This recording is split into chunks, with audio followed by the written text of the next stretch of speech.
Dan the Ochsner here at the Iowa Caucuses 2016. We're in the Microsoft Media Center here downtown Des Moines in the Skype TX booth, right, fellas? Yeah, this is really neat.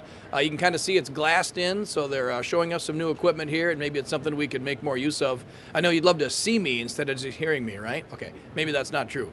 But do want to thank these guys for inviting us over to be part of this as we're down here covering the Iowa Caucuses for the second time now, 4 years ago. It was kind of wild. We had a winner that wasn't the winner, actually. We found out later on it was another guy. Michelle Bachmann was big news, of course. This was kind of her swan song. The cornerstone of Michelle Bachmann Country, District 6 in Minnesota, announced her campaign right here on KNSI's Ox in the afternoon. Haven't seen her yet around here. But the other folks here are really packing in the arenas. Last night was huge. Went to a Chris Christie event in West Des Moines. Very well attended. I think it's because they were serving beer there. The other thing was the Ted Cruz event later on in the evening. And the Ted Cruz event was very well attended. And Ted was almost like he was talking to people who weren't sure who they were going to vote for. It was really an amazing speech by Ted Cruz. He rallied the troops, I think. So far, though, it seems like everybody is on their game here in Iowa, so it'll have to depend on who shows up. Big turnout would mean, of course, maybe Bernie Sanders and Donald Trump.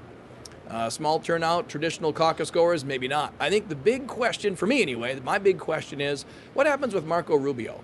And we've been spending a lot of time with the Marco Rubio campaign, and they seem to be all over the area, not really centrally located. We're at their headquarters yesterday, and they had all their people out and about, and a lot of folks on the phones. Ted Cruz's headquarters yesterday looked like NASA getting ready for a spaceship launch. It was unbelievable, and everything in between. The Mike Huckabee campaign is what you would expect, the headquarters there.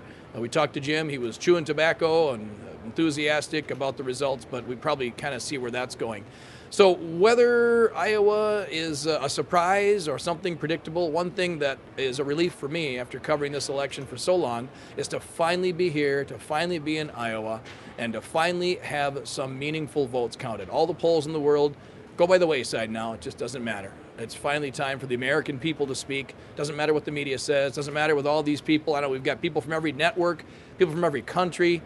We met a Swedish television broadcast team last night. You know, the Europe is paying attention to it.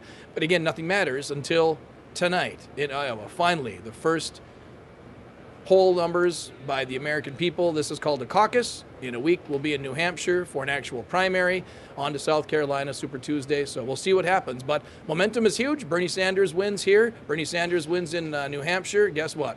Somebody a lot smarter than I am said Niagara Falls of contributions will come in. I think Hillary is vulnerable. We'll see. But on the Republican side, have no idea.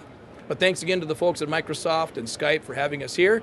And check this out. I mean, can I get out of the way here and just sort of show?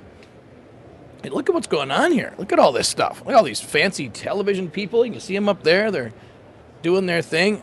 I don't know what I'm doing here, but a big thanks to Alex Carey. He used to work for Governor Pawlenty, an old friend of mine, so thanks for bringing us in here. Dan the Ochsner. We are live Caucus Night 2016 in Des Moines, Iowa.